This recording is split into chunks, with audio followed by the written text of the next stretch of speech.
Votre véhicule est équipé d'un moniteur de pression des pneus, TPMS. Le témoin d'avertissement de basse pression des pneus s'allume et ce message d'avertissement s'affiche sur le centre d'information du véhicule si la pression d'un ou de plusieurs pneus est basse et qu'ils doivent être gonflés.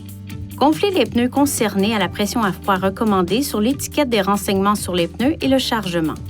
Cette étiquette fournit des informations importantes en un coup d'œil. Elle indique les dimensions et pressions appropriées des pneus. Elle indique également le nombre maximal d'occupants et la capacité de recharge maximale pour votre véhicule. Veuillez consulter votre manuel du conducteur pour savoir où se trouve l'étiquette des renseignements sur les pneus et le chargement sur votre véhicule. Vous pouvez vérifier la pression des 4 pneus sur l'affichage des informations du véhicule. Utilisez ces commandes pour naviguer dans le centre d'information du véhicule jusqu'à ce que cet écran s'affiche. L'ordre des pressions des pneus indiqué correspond à l'ordre réel de la position des pneus.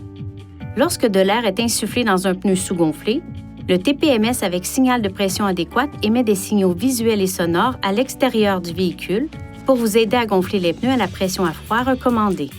Pour utiliser ce système, assurez-vous que le véhicule est garé dans un endroit sûr et à niveau et que le frein de stationnement est serré. Placez le contacteur d'allumage à la position marche.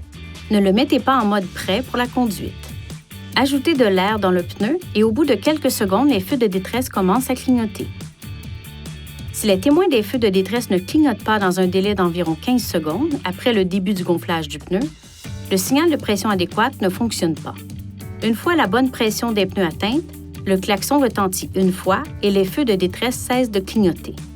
Si le pneu est surgonflé de plus de 4 livres par pouce carré, le klaxon retentit de nouveau et les feux de détresse clignotent 3 fois. Pour corriger la pression, appuyez brièvement sur le but de la valve du pneu pour libérer l'excès de pression. Lorsque la pression atteint la pression spécifiée, le klaxon retentit une fois. Une fois la pression des pneus ajustée, conduisez le véhicule à une vitesse supérieure à 26 km/h. Le voyant d'avertissement et d'indication disparaîtra. Si le témoin du moniteur de basse pression clignote pendant environ 1 minute, puis reste allumé une fois le contact établi, cela signifie que le TPMS ne fonctionne pas correctement. Nous vous recommandons de visiter un concessionnaire Nissan VE certifié pour faire vérifier le système. La pression des pneus augmente et diminue selon la chaleur causée par le fonctionnement du véhicule et la température extérieure. Une faible température extérieure peut faire baisser la température de l'air à l'intérieur du pneu, ce qui peut entraîner une pression de gonflage plus basse. Le témoin d'avertissement de basse pression de pneus pourrait donc s'allumer. Le moniteur de pression des pneus ne détecte pas les chutes soudaines de pression des pneus, comme dans le cas d'une crevaison, et ne remplace en aucun cas le bon entretien des pneus. Vérifiez la pression de tous les pneus régulièrement et avant les voyages de longue distance.